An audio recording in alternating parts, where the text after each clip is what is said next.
The sea hammered the drum of Storm's End with a patient fury, waves shattering themselves against stone older than memory. In the encampments beneath the looming wall, banners snapped in a rising wind.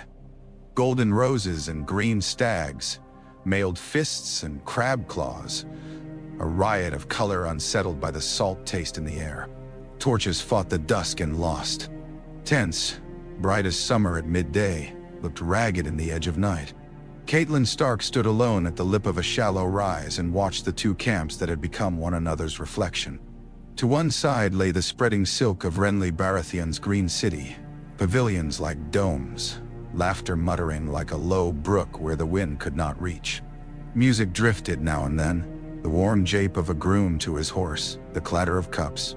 To the other side, more sparely arranged, smaller but severe, burned Stannis Baratheon's fires, ordered, quiet, watchful, lacking any of Renly's pageantry. Their shadows reached toward each other across the bare land between them, and Catelyn thought of rivers converging at the sea, their different waters mingling in brine. She had come to make peace, and did not expect it. She had seen enough men ride to parley with killing in their eyes to know how easily words turned to blades. Still, she had Eddard's letter tucked within her sleeve, the last thing that felt like justice in a world that had slipped loose of it. They met beneath a wooden frame that had been raised for the purpose, a canopy with ragged edges where the wind had chewed it. Renly came first, as he always would, bronze flesh gleaming under polished green enamel, smiling as if the day had been arranged for his pleasure. He wore no crown but a circlet of fresh leaves, fragrant, dew still clinging to their veins. Marjorie Tyrell's gift, no doubt. Behind him stalked Sir Loras Tyrell and Brienne of Tarth in their bright and blue, a study in beauty and bluntness. Renly carried a peach and bit into it, the juice slicking his thumb. He tried to offer the fruit to the wind, and the wind refused him. Stannis approached a moment later in plain steel and black surcoat, with a red heart blazing on it, as if it had bled through the cloth. His beard had more gray in it than rumor told. His eyes were deeper set, two dark wells cut by will and worry. Davos Seaworth and Melisandre kept to either side of him, one a plain man weathered by sea and loss, the other a red shadow of silk, copper hair bright as banked coals, a ruby pulsing at her throat like a breathing ember. "Lady Stark," Renly said, bowing with a flourish that made a mockery of courtly grace, and perfected it all in the same moment. "Again you sit among quarreling stags. We should make a calling of it." "No, I am done with quarreling," Catelyn answered, though the words tasted like winter. "My concern is for my daughters, and for peace, if any can be had." Stannis inclined his head a fraction. He had never been one for wasted movement. "Peace comes after right, and right is a narrow road." "And yet a road," Renly murmured. He tossed the peach once and caught it. "Brother, Renly." Stannis' mouth twitched. "You wear your crown and leaves. I wear it how it pleases me." Renly smiled at Melisandre, and the smile cooled when it met her. "Will your priestess tell me how many leaves the true king must wear?" Melisandre's ruby throbbed, light collected in the jewel like a captured spark. "The night we speak under has no joy in leaves," she said softly. "It is a lid on a pot, and things simmer in it we cannot see. Your fierce speech would crush joy out of the air if we let it," Renly said lightly, but his wink at Loras held a small doubt. He wiped his thumb on the edge of his glove. "Let us speak as men and not as shadows. You want what I have gathered to me, brother, and I want what you claim by law. Is there not a road between us?" "Aye." Catelyn watched Stannis study Renly, and saw more than stubbornness in the set of his jaw. He was measuring. He was remembering a boy chasing after a taller brother on the ramparts at Storm's End. A boy who had watched a mother and father drown and refused all gods for their failure to save them. He was a man who had held that castle through famine and fear, and would take no pageant in trade for duty. "Robert sat the throne by victory," Stannis said, "and made the law buttress it. The Baratheon line is mine. You called yourself king because men cheered well enough to fill your ears. I do not care for cheering." "No, Ganda." "You never did," Renly agreed. He bit the peach again and offered it across the gloom. It was foolish. It was tender. It was a jest. It was a plea. Catelyn watched the fruit stay suspended between them, a small sun in Renly's open hand. Stannis did not take it. "Your wife would be angered," he said at last, flat as an iron pan, and something like a coil within him eased. He looked to Catelyn. "You have brought what Eddard Stark wrote." Catelyn slid the folded letter free and passed it across. Stannis did not take it, but let Davos read first. The smuggler's brows drew together as he moved down the lines. He read twice, then a third time, as if testing a knot for its strength. When he looked up, he lifted the letter to Stannis. "If Lord Eddard was tricked, there's no sign of it here," Davos said. "He was not one to mistake his sons. The Queen's children are no trueborn." Melisandre's ruby gave a slow, fond pulse. Truth is a hard bread, and men choke on it if they have no water to wash it down. Renly's smile faltered, but he did not look away from Stannis. "We agree then," he said. "You are the elder brother. You have the law. I have 80,000 men who love me more than their dinners and will follow where I ride. And the Reach's harvest behind them. I have the Tyrells and their gold. And I have certain skills with those who refuse to be charmed by law." He flicked the peach pit into the grass and brushed his glove. "You tried to take King's Landing by sea with a fleet and not enough friends. I tried to take it with friends enough to choke the streets, but none of them wed to you. The city's a rotten fruit that will spoil in the bowl if we wait. Brothers then, and one night of storm. Afterward we may quarrel over how to place the chairs." "Nah." Stannis' mouth twitched again, a ghost of a grimace or a smile. "You would have me cede you my crown," he said. Renly shook his head. "I would have you take it, and acknowledge me as your heir and as your hand. I will govern the small slights that choke a realm if you govern its law. When you have a son by Selyse, I will bow to him too. I am not jealous of babes. Me." And Catelyn held her breath. The wind lifted and pressed the canopy up, snapped it, let it fall. She could hear the sea, and beyond it, the low thunder of men. Stannis' eyes moved from Renly's careless face to the distant walls of Storm's End. Once he might have ordered an arrow loosed, used the confusion to end a rival in one heartbeat. She saw the thought pass over him, and she saw him put it aside with an effort that made his breath leave him audible. "You would put aside your claim for a promise and a seat," Stannis said. "For more than that. For a realm not torn into 5 parts under 5 fools," Renly said quietly. "For a sister of the North who stands here for her girl. For the memory of Robert when he could be born. For the food that rots in wagons while we count our banners. For that one night when we show the city that King's Landing is a place in the realm, not the realm itself. Take it, Stannis. Let me dress it." Davos' hands were rough where they held the letter. Melisandre's face did not change, but the light in her jewel turned deep, each pulse lingering as if reluctant to leave the skin it lit. "You will swear it," Stannis said at last, each word bitten off. "Before gods you disdain and the one you wear on your chest, before these men. And you will keep the peace with my lady wife and her kin. I will swear it to the Seven and to your fire god and to the cold stars if you like," Renly said, abrupt, as if afraid that too much gentleness would disgust Stannis into refusal. He turned to Brienne. "Find Septon Armand," he said. "And if the Red Woman would make her own right, she may." Catelyn bowed her head into the wind to hide the way tears found her eyes. In the space between refusing a peach and accepting an oath, the story of kingdoms had turned. The vows were said twice, once in the rolling voice of a Reach Septon, and once in the low chant of the fiery woman whose language made the hair on Catelyn's forearms rise. Men watched who had come to kill, and Catelyn could feel their moods shift like horses unsettled by a change in the weather. Mace Tyrell's fingers drummed his belly as he listened.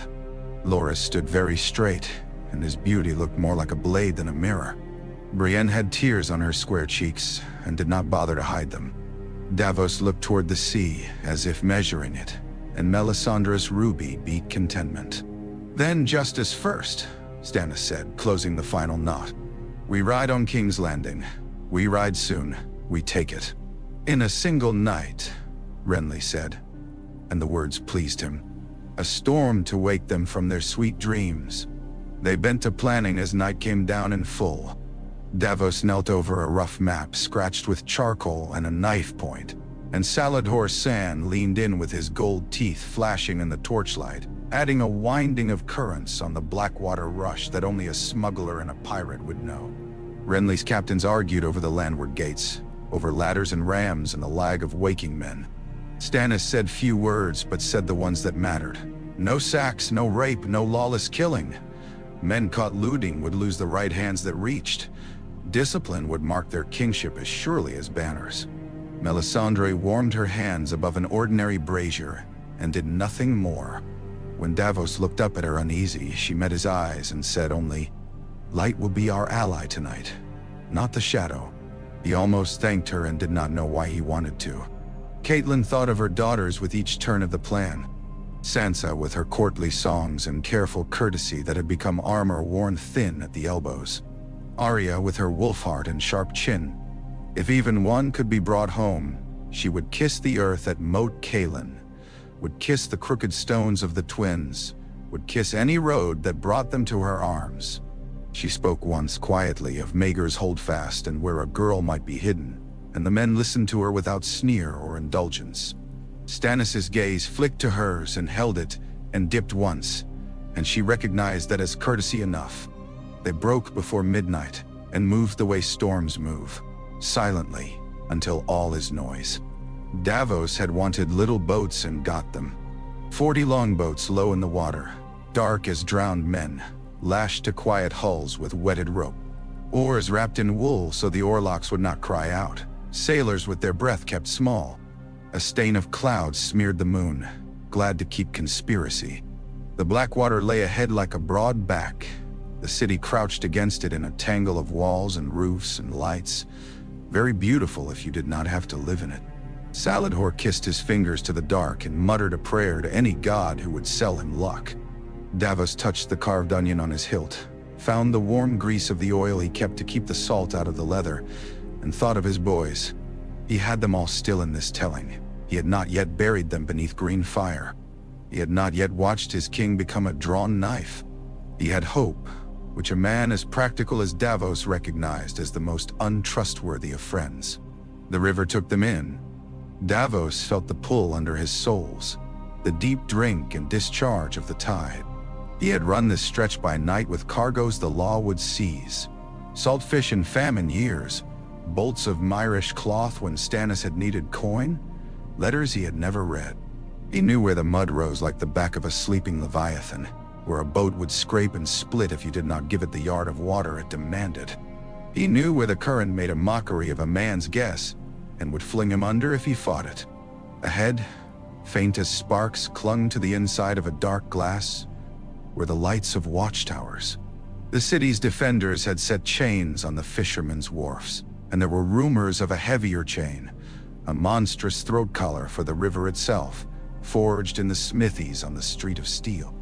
Davos had listened for that sound, the ponderous creak of link on link, the deep water song of iron, and had not heard it. Tyrion Lannister might have the wit to make such a thing and the charm to keep it secret, but even secrets had a sound if you were patient with your ears. They slipped past a fisherman's skiff that bobbed like a cork and smelled a kitchen's chant of onions and rendered fat from a window above. A dog barked once, offended by shapes the nose could not name. Davos let the river do the work and kept his men's mouths shut with a look. On the landward side, Renly's banners moved in the dark like the wind was walking. They divided as a hunter divides his hounds, 3 packs for 3 gates. The King's Gate to the north, the Old Gate to the west, and the Mud Gate down by the piers. Renly rode where the taking would be seen, at the King's Gate, because it was his nature to be seen, and also because men fought better when they could watch eyes they loved. Loras rode with him in white enamel and green cloak, Brienne behind and to the left as immovable as a boulder. Stannis took the Old Gate, where the poorer quarter ran up against the stone like a child pressing a cold cheek to its mother. The men he led looked like Stannis, noiseless, relentless, stubborn. With him went men of the Stormlands who missed Robert so fiercely they could taste it when they swallowed, and men of Dragonstone who had learned to live with lean. With him went a quiet of intention that Catelyn, watching them fade like smoke down a side road, found more frightening than the noise of Renly's host. In Maegor's holdfast, Cersei Lannister drank red wine from a thin glass and pressed it between ringed fingers, as if she could leave her mark on it. The walls around her were thick, the floor cold, the courtyards within enclosed and safe as a womb, if wombs had doors of iron and men with spears behind them. Cerelyn Payne sat in a chair by the hearth with his sword across his knees. When he breathed, it made no sound. Sansa knelt by the fire and sang the old songs when told to sing and kept her eyes on the coals when told to be silent. The Queen's women flitted like anxious sparrows and pretended to be gulls. Cersei believed herself prepared for any loss. She had charged her cousin Lancel to carry a message to Tyrion earlier in the evening, a demand and a lament both, and had been pleased to see how the youth shook under the weight of it. She would bleed the city before she let it be taken from her by a pair of upstart Baratheon brothers, one humorless and the other vain. She would make them choke on ashes if they forced her. She looked at Sansa and thought of a dream where wolves came straight up the drawbridge and scattered like quicksilver among the paving stones of the yard. In the dream, she could not catch them. In the waking, she had a headsman. She smiled at Cerelyn, and the headsman did not smile back. Tyrion Lannister stood on the wall walk above the mud gate with a heavy cloak over his shoulders and the air in his beard. The smell of the river made his eyes water. There were worse perfumes in King's Landing, but few so honest. Bronn lounged a pace behind, wrapped to the nose, his eyes counting shadows and opportunities. The mountain clansmen huddled like sleeping bears nearby, hungry for gold and the joy of yelling. A handful of gold cloaks, afeard of their own shadows, tried to look everywhere at once and managed to look nowhere usefully. "You think they come tonight?" Bronn said quietly, as if commenting on the stage of the moon. "I think if they do not, their alliance is a farce and we are fools both," Tyrion answered. He had played enough civets to know when a piece had changed sides in the opponent's hand. News traveled faster than men, and when word came that Renly and Stannis had sworn to one another, Tyrion had felt the way one did when the cartwheel struck a stone you had not seen but should have. He had spent the rest of the day clapping plaster on a wall made of rushes. He had marched a dozen men down to the alchemists to douse fuses. He had sent 3 dozen more to wake the city watch. He had shouted at a smith who napped on his anvil. It did not matter. If the brothers had wit, they would come now. He peered into the dark and almost laughed to see how well it hid the things he feared most. If there was a chain below, he could not see it. If there was a red woman throwing shadows at their walls, he could not see those either. He could see only the river, indifferent. The first sign came as a change in the river's own breathing. Davos felt it as a question against the hull's belly, and Tyrion heard it as a new hush that settled into the old hush. The longboat slid toward the pilings under the mud gate and lifted on the water as if expectant. A watchman turned to piss and did not finish. An oar rose and dipped, like the wing of a night bird, and kissed stone without a sound. Then ropes snaked up and men climbed with knives in their teeth and bags of sand to drop on alarm bells. A cat could not have made less noise than Davos did when he put his hand on the sill of the world he intended to open. They had a friend within. Varys had said as much to Tyrion that afternoon in that gentle voice that made treachery sound like music. A poor man who handled keys wanted a roof that did not leak and meat on his children's bones. The Tyrells had gold enough to buy roofs for everyone, and Renly's laugh warmed certain sorts of men in ways that Stannis law never could. But Varys had no names to give, and Tyrion had no men enough to station at every hinge in a city built of them. One hinge was all it took. The postern gate within the mud gate's larger arch had been oiled that day by hands that did not shake. Now those hands eased a bar up from its cradles and set it aside in a bed of straw so it would not bang. The gate's edges barely touched the stone as it moved. With a breath, it was wide enough for a man to slip through sideways. With another breath, wide enough for 3 men abreast. The first through was a Tyrell bannerman with a green surcoat and a mailed fist sewn small on the cuff for luck. He flowed out of the dark and made no sound. The second was Davos himself, because he would not send men where he would not go. He eased a foot onto the stones and felt them like old friends. Beyond, the yard lay stubbled with empty barrows and a wheel with a broken spoke and the smell of tar. "Now," Renly said softly on the northern road below the King's Gate, and his voice lifted men like a tide lifts flotsam into the rush.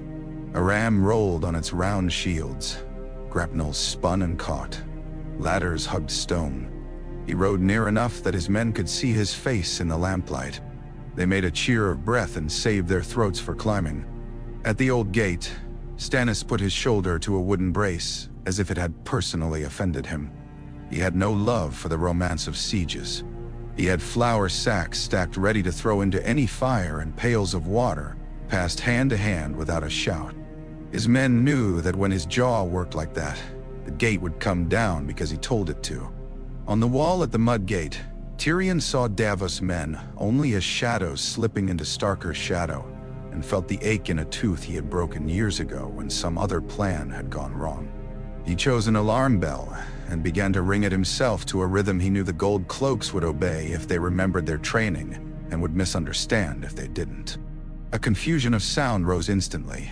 An old woman shouting at a cat, a man calling that the river was full of ghosts, the clansman's sudden exultation.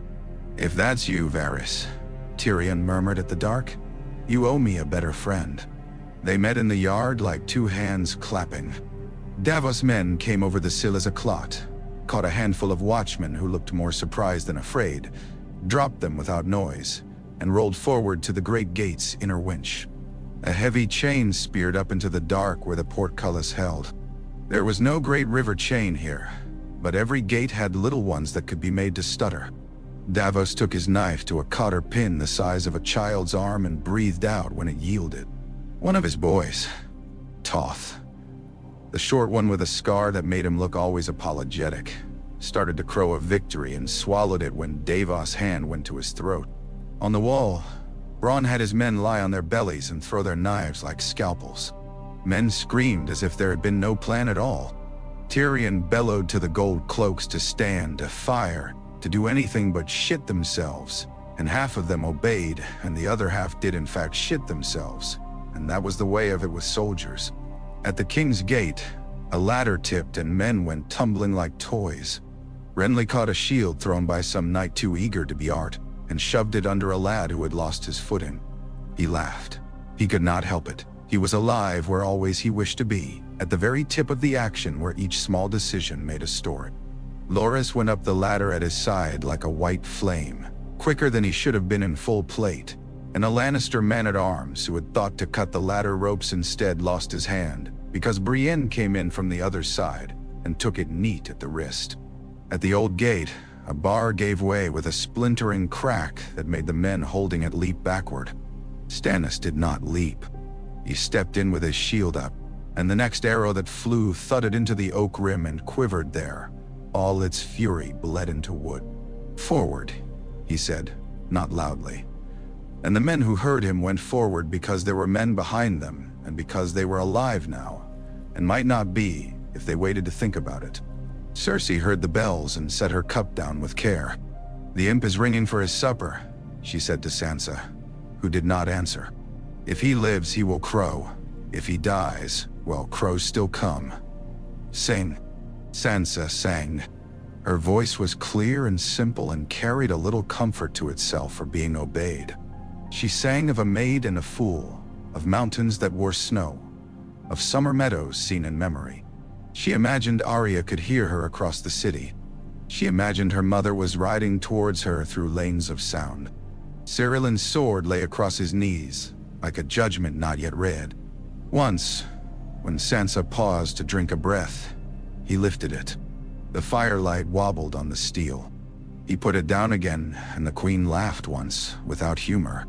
"Not yet," Cersei said, and thought of wildfire jars along the river and men who had looked at her as if she were mad when she asked how far a flame would carry if she threw them. She had no sense of the river's moods. She had always hated it.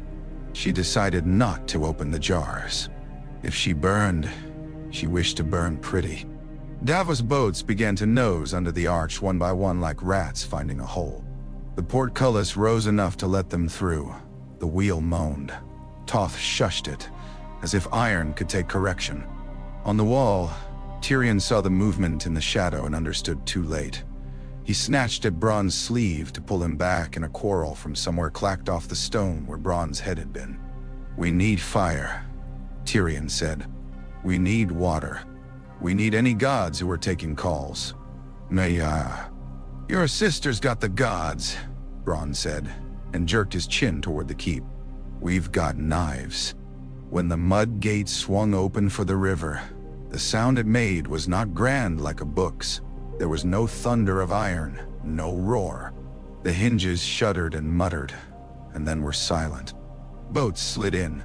Men rose from them like quiet weeds. They swarmed the yard in sets of 10 and 15, each with a task: to take a tower, to hold a door, to unstring a bell. Davos' unit went for the tower stairs and took them, one step at a time, cutting from the ankles upward. Tyrion met them at the landing with a shield and an axe. He was not a swordsman, and had no illusions about the stories men like to tell about small heroes who bested giants.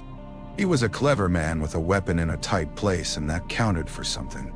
He chopped a man above the knee and let the man's momentum pull him down, then used him as a stumbling block for the man behind, who fell into Bronn's knife in his own turn. Tyrion was almost laughing until the world went white at the left edge, where a sword came from nowhere and bit at his face.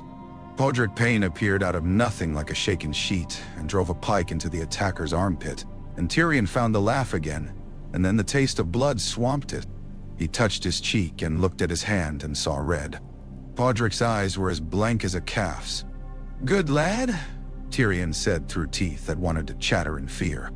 "Stay close. Do as Bronn says. If I fall, run toward a noise you like." By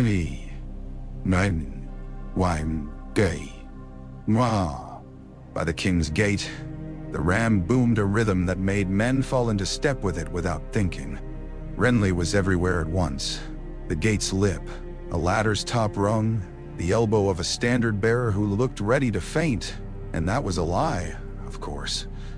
No man could be everywhere, but he found the places that mattered and put his laugh there, and that made each place think it had him. Loras cut his way to the wall walk and lifted a horn to his mouth and blew a note that said simply, "I am here." Brienne wrenched a spear from a Lannister hand, snapped it over her knee, and used the butt to butt a man down the stairs. At the old gate, Stannis' men forced the wicket and poured into a courtyard that stank of cabbage and vomit and cold iron. A boy with his father's sword came at Stannis with a cry drawn from some song he had loved as a child. Stannis caught the blade on his shield and drove his own sword's point into the boy's thigh, a clean thrust that made the boy howl and sit down hard. Stannis passed him and said to the men behind him, "Bind him. He will live." Melisandre's steps were unheard in the press until her voice rose just behind Stannis. "Do not let them set a torch. If the wind turns wrong, we burn with them." She was smiling, and it was not a cruel smile but a certain one, as if the night had told her its end and she found it fair. In the Red Keep, Sandor Clegane listened to screaming, some of it men and some of it horses, and felt a boy's memory clap its hand on his shoulder. He saw fire where there was none. He smelled hair and fat and woke sweat. The Hound was not a man who feared much, but he feared this, and always had. He took a breath and had to take another to make it worth the effort. Sansa's voice came down a corridor like a ribbon. He turned without thinking and followed it until he came to the door where 2 Lannister guards nodded at him, and then decided not to look at him at all. When he opened it, the room's warm air made him want to sit down and never stand. The girl knelt by the hearth, too small in all the wrong ways for this city.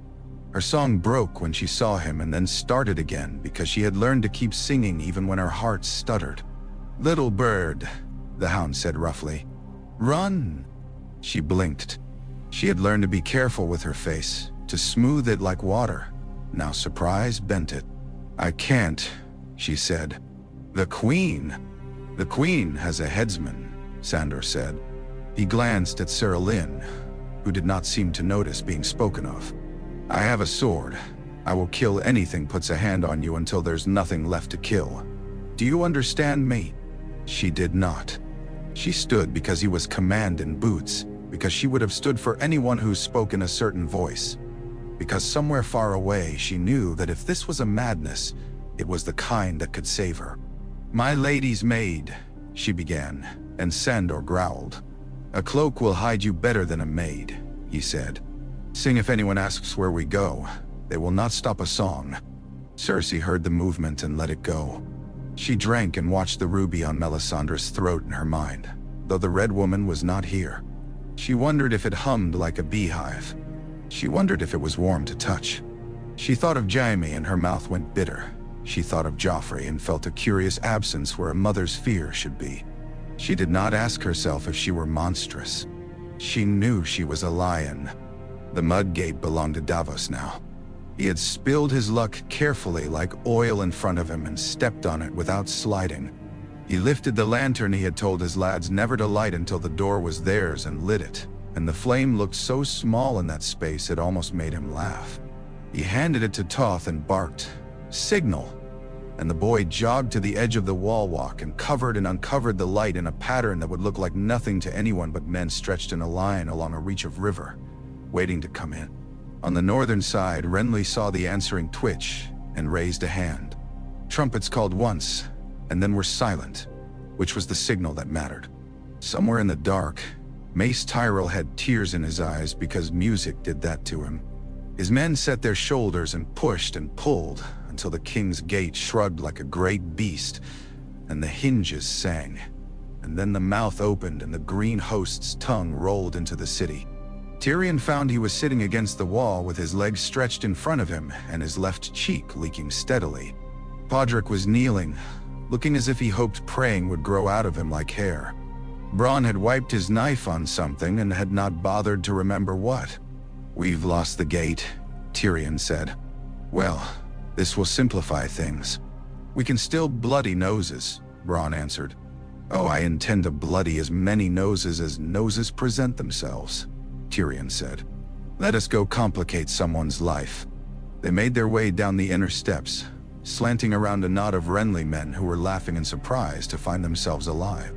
Tyrion saw one of them had a bit of peach flesh smashed into his vambrace and wanted absurdly to lick it clean.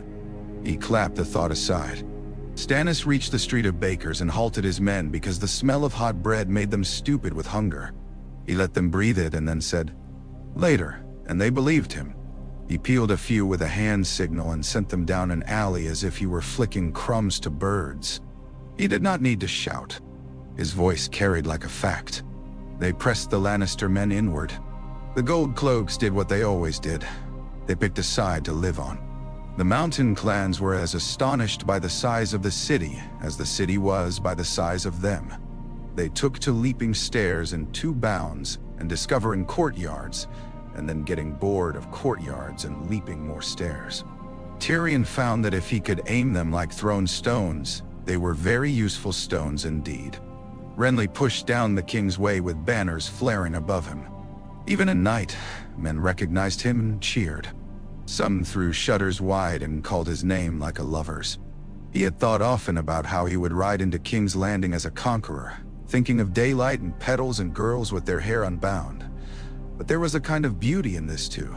The rush of night wind in your mouth, the sweet abrasive of your horse's breath turned to steam, the way each lantern you passed took you for itself, and then let you go. Brienne shouldered a fallen beam aside as if it were a branch after heavy snow, and looked up at the statues of the 7 battered by years and pigeons. She set a hand on her sword and bowed her head to the warrior, and then, self-consciously, to the mother as well. She did not know if the Red Woman's god would be insulted. She did not care. A boy ran past her with a loaf in each hand and she let him go. On the outer wall of the Red Keep, Lancel Lannister sweated and did not know what to do with his hands. He had never been a soldier and suspected the city knew that about him. He wanted to be brave for his queen, and for the idea of himself that had delighted him since he was taller than his cousins. When a group of green-cloaked men came around the corner at a run, he took a step and lifted his sword, and then saw that the man in the lead had Renly's face. It staggered him. A moment later, he realized he was looking at Garland Tyrell, but the recognition took too long. A boot struck his chest and his sword clanged away, and then some part of him was on the ground while the rest of him tried to discover where. Inside Maegor's holdfast, Ilan Payne slipped his sword back into its scabbard and stood. Cersei finished her wine. Sansa stopped singing because Sandor had lifted her bodily and thrown his cloak over her. "If you scream," he said into the cloak, "I will put you down and leave you to whatever songs they sing here when throats are cut." "I won't scream," she said, and knew she would not. They went out a servants' passage that was older than the keep itself, some mad builder's whim preserved by accident. Sandor moved with a big man's care, knees bent, shoulders low. He had been taught to crash through rooms like a ram. Now he learned that he could also flow like water. Twice they paused while men went by at the end of a corridor, and once Sandor pushed Sansa into a niche so close, her nose was pressed to stone warm with men's breath.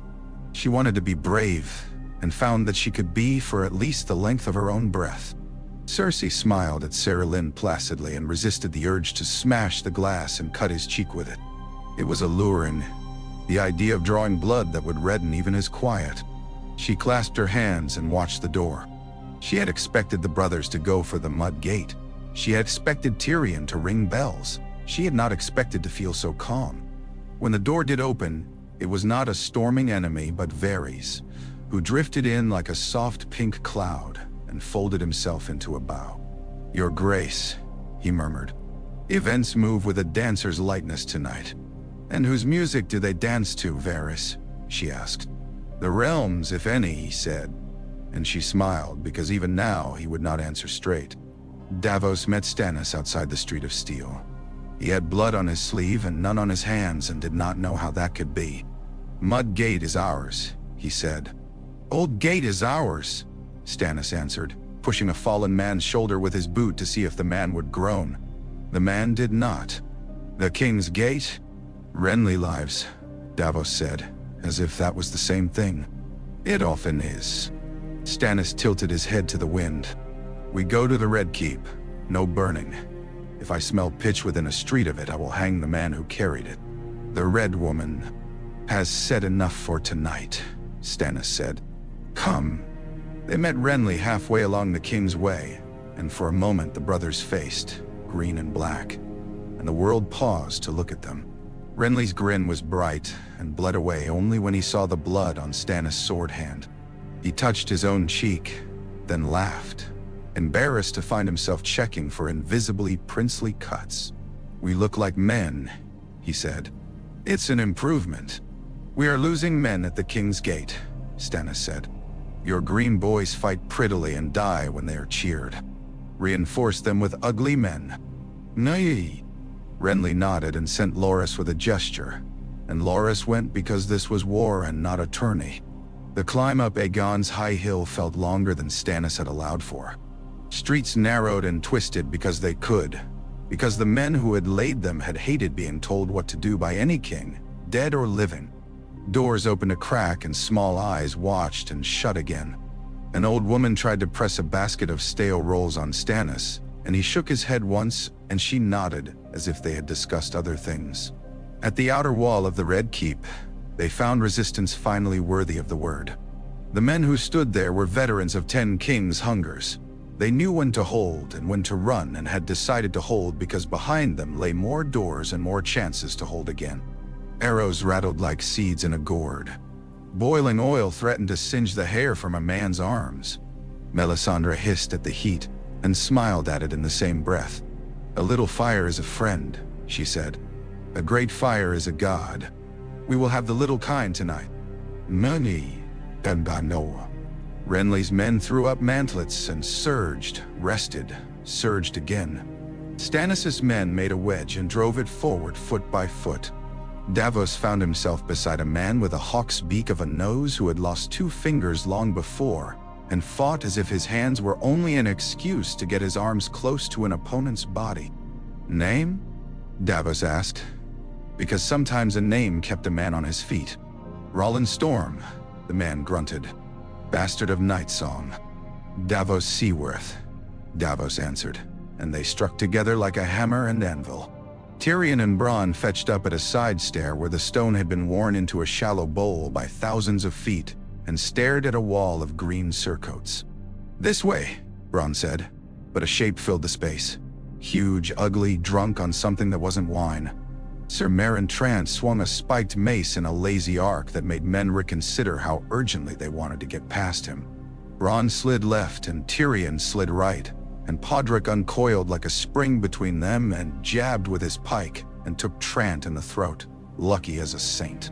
Trant stumbled forward and the mace fell and bounced once and struck Tyrion's boot, and for a moment the imp thought he had lost his foot, but then realized he could still feel his toes, and cursed the man for clumsiness. They pushed over Trant's body and into a corridor that smelled of wine and old dust, and saw 3 women in the livery of the keep's kitchens run past, clutching spoons like daggers. Tyrion's laugh came back and would not be pushed down.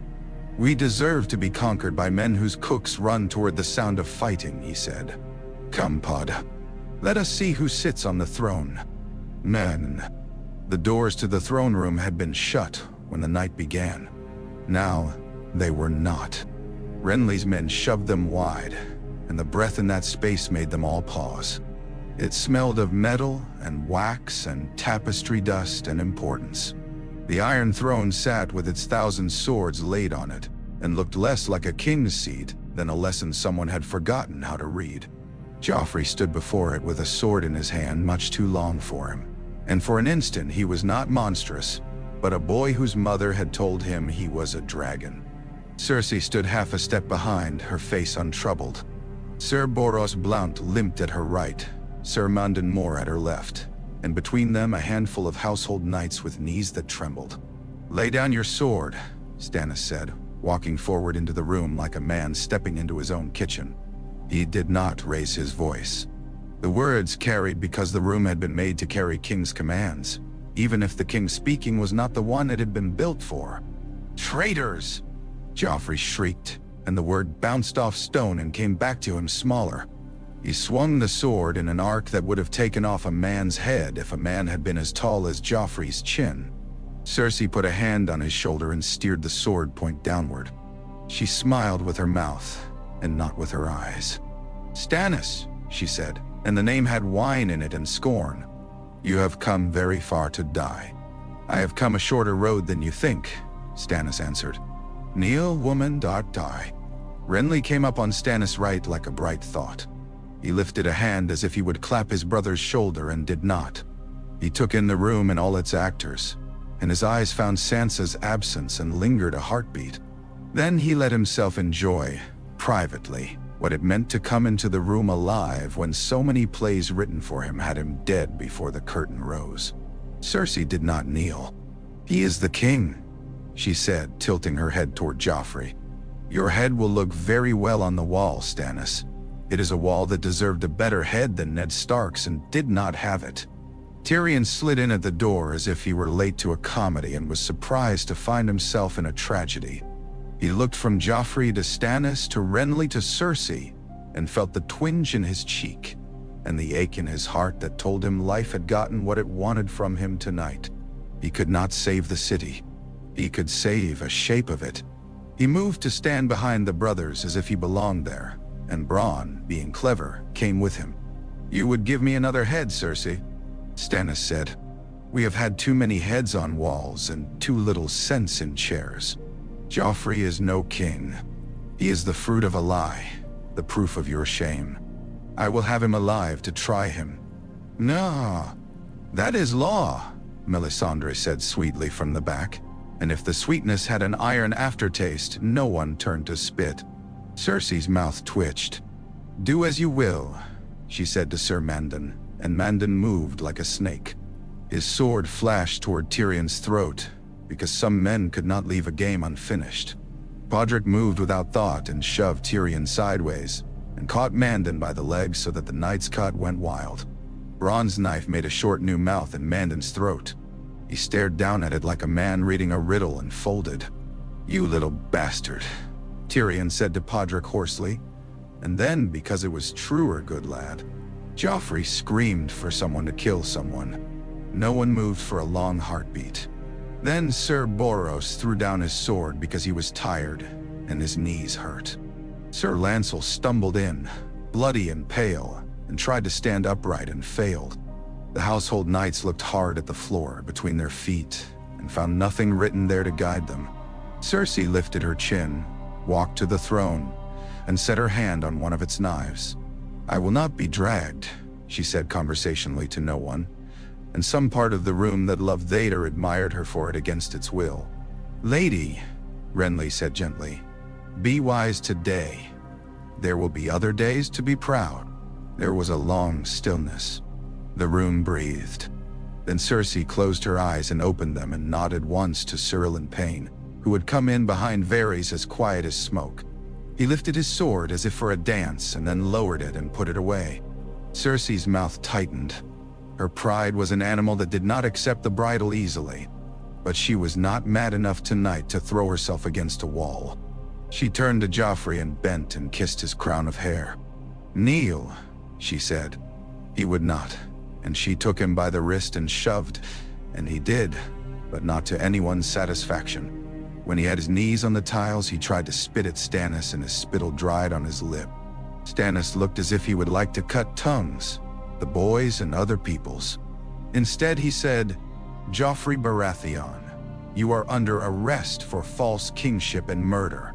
You will be given a tribunal and you will not speak during it unless asked. If you attempt to flee, you will be whipped. If you attempt to strike a man, your hands will be bound. If you attempt to lie, you will be gagged."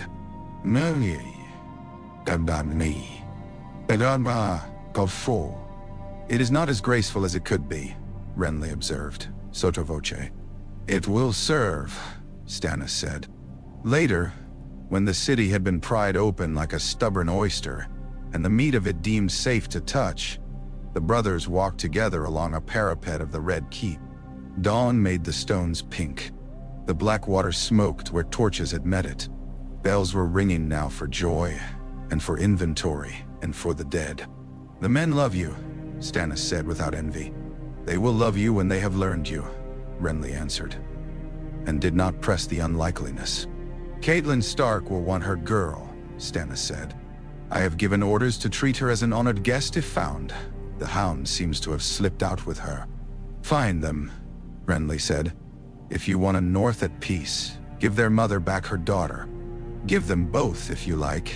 Arya is likely a cat in a gutter somewhere snarling at a rat. The Starks are easier to deal with when they are fed." "Nay. Robb Stark will not bend the knee," Stannis said, but there was no heat in it, only arithmetic. "He will be king in the North and no other." "Then you will be king from the neck down," Renly said lightly. "We can make maps to fit it, or we can offer him a year to mourn and think. He is young. He can learn the art of compromise as a man learns the art of loving, carefully and then all at once." "I do not love compromise," Stannis said. "You do not love much," Renly said, but he said it without malice. Then, "Davos has the mud gate. We should give him a new hand to go with it." "Then Davos has 2 good hands," Stannis answered.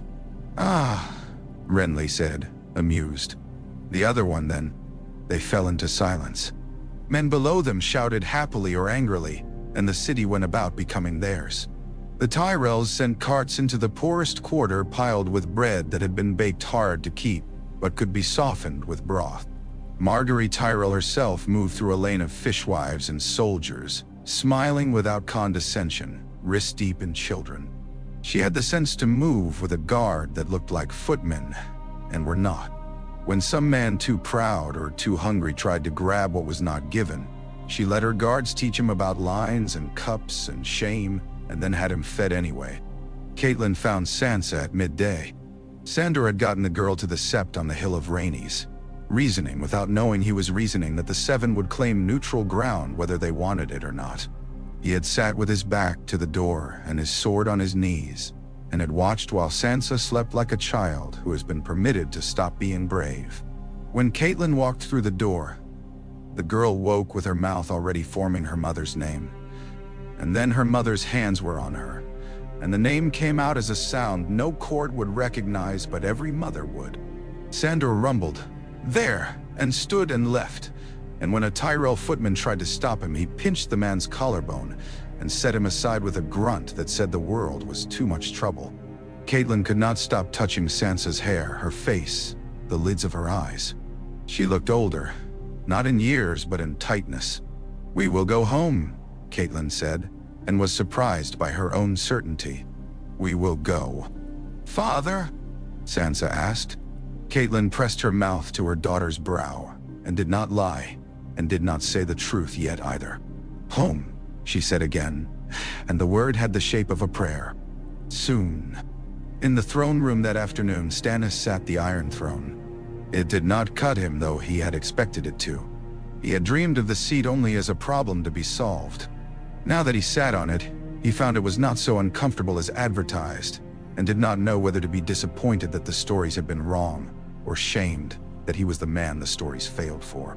Renly stood below, talking easily to petitioners who had been brave or hungry enough to be first. Tyrion stood by the wall and practiced how not to grimace when smiling. Melisandre drifted and glowed. They brought Joffrey in and sat him on a stool. The boy's wrists were bound in red cloth that matched his mother's mouth. He made mutters that could be words and could be curses, and bit his lip. Cersei stood behind him because some pieces cannot be reshaped by force. Stannis stated the charges without relish. Renly suggested a number of punishments with relish, and then, at Stannis' look, suggested different ones with less relish. The room murmured like a hive. Tyrion watched and wondered which way the wind of justice blew. He found himself wanting a neat sentence that would permit him to honor law, and permit him to sleep one decent night. When it came, it was plain. Joffrey would be held in a tower with sunlight and guards who could read. He would not be whipped or starved or mocked. He would live to be judged by lords called from across the realm, who would hear evidence they had not heard before, and would be made to stand in the truth of pedigrees and parentage. If the lords judged him false, he would be permitted a fast, clean death. If they judged him by some mad fate, true, the law would be mended to fit his truth. Cersei laughed, thin and harsh. "You will make the law suit yourself," she said. "You are as much a tailor as you are a king." "I am the king," Stannis said, not angrily. "The law is a garment always being cut and sewn. When it fits properly, a realm can walk without tripping." He stood, and the throne did not shift. "Take him," he ordered. Men took the boy, and he struggled without grace. Cersei reached and found nothing to hold. That night, the city was full of a new kind of noise. Men sang not the songs of battle, but the ones they remembered from their mothers' kitchens. Girls decided whether to sleep with soldiers who had not killed their brothers. Bakers burned their first batch in happiness. Thieves tested the new watch and discovered it was large, and then discovered that large bodies can sleep. Renly walked through it all like a showman after his performance, checking ropes, praising boys who had caught thrown knives, telling old men that they had not stumbled after all. He found Loras with his armor off and his hair wet through as if he had been caught in rain. He reached to touch him and then remembered where they were and touched his shoulder instead. "You were fire," he said. "And you were rock," Loras answered, and tried to grin and only managed tiredness. Brienne stood in a corner of the yard and watched 3 Tyrell men toss a ball to a child who had no shoes. Her face looked as if she had been crying for an hour and had not noticed. Renly came to her and said, "Lady, today you were all we asked." "I will always be," she said, gravel in her voice. Then, because she rarely said what she wanted and had learned lately that she sometimes could, "You did wisely, my lord." He blinked. He did not collect compliments so much as receive them like tithes and spend them at once. "It was my brother's wisdom," he said, and did not see that this was why it would stick. Davos climbed to a high place where the wind could find him and leaned his back against a merlon, because he had learned the trick of stealing rest from the day like a thief. He looked down at the mud gate and imagined it closed against him with green fire between the bars.